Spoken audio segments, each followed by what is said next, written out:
bit of leadership nugget. Now, I stand there before you today. I don't have a bastion of truth, but I think that by my experience, I know that we are all resilient people. Resilience is the difference between a baby thriving and failure to thrive. It's between hope and despair. It's between courage and fear. Lead by example. Leaders become leaders when they always lead from in front. Now, if you're a parent, you know what it takes to raise a child, and then from birth, and raise them, and then becomes adult, and then they tell you what they want to tell you, or they tell you you don't know anything, but you still love them. If you're a doctor or a caregiver, you know even after you've exhausted all options, you have to go back to work like nothing happened the next day. Let's exceed the standard. Be the standard.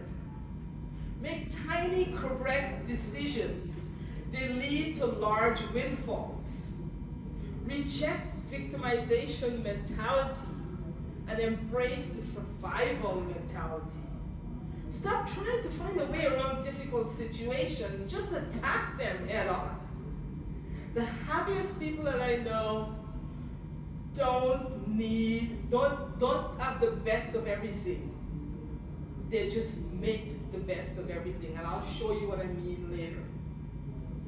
A leader must do the things that others think cannot be done. We are all lifeguards in a way, we're guarding something in our lives, our own health, our patients, our children, our customers, our relationships, everything. But each of you sitting here in this audience got to where you are because of your resilience. You too can dare to be different and make a difference in someone's life. So go out and love someone today. We are called to love people instead of rescuing them. God wants people to be in a place where they turn to Him for help. God's design for us is to build community. We leaders need people more than they need us.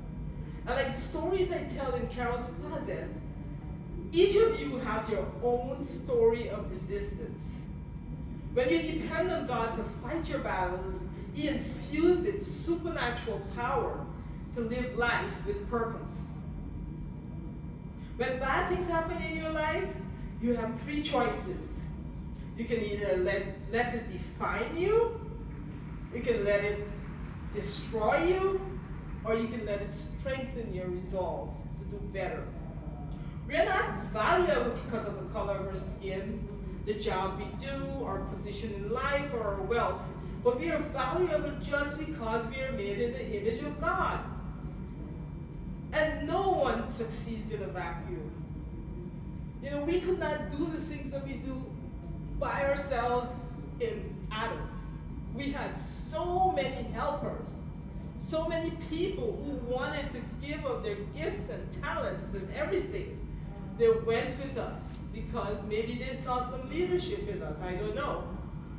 But here is the greatest visual example of resilience that I see every year I go to Ghana.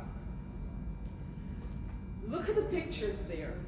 The one on the left, this guy probably has a business, and he's thinking about how can I get there in one piece, just going once.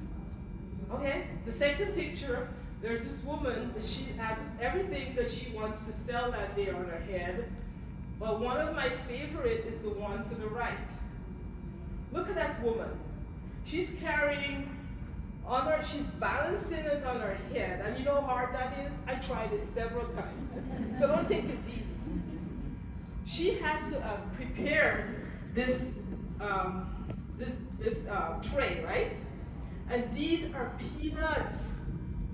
They're little peanuts like this, right? And she sat there and put every piece of peanut around and around. You know how long that takes? My goodness. And to get those peanuts to stay in place and then put it on your head and walk around, that is genius to me. watch this over and over again. Night and day, these people walk the streets between cars, between trucks, and they go. You know why they do that? There's no government handout. There's no one that's going to come and say to this woman, oh, I'm going to give you something to use for the rest of the month. No, she has nothing. All she has is her body, her God-given body, her arms, her legs, her head, and she finds a way to make it. Isn't that resilience? Yes. This is my favorite. I have this out there at my table with my books. I brought it because I have it on my home to remind me every day of what women go through all over Africa, maybe in India, whatever. This is a beautiful example of resilience. This woman is able to effectively utilize change in her body. She creates a winning solution to the problem. She has a child in her tummy. She has a newborn on her back. She has a toddler holding on to her, trying to keep her from going. She has the stuff on her head. This woman is determined. She's determined in how solutions will unfold. She has one goal in mind.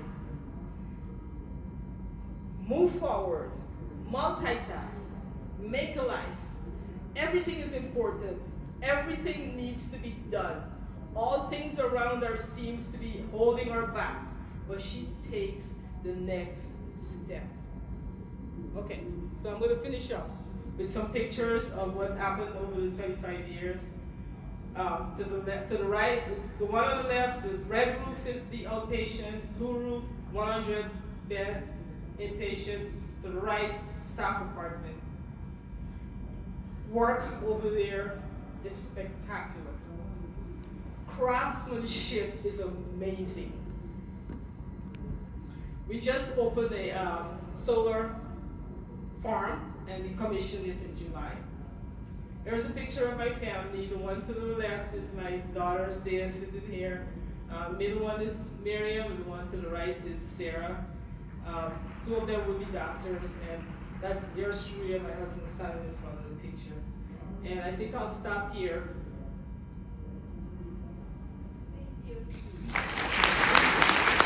Thank you all for coming. Does anybody have any questions? You have books up here. Oh, okay. Yes, I have books up here. If you need to purchase any. And then I have a booth in the other room. Thank you.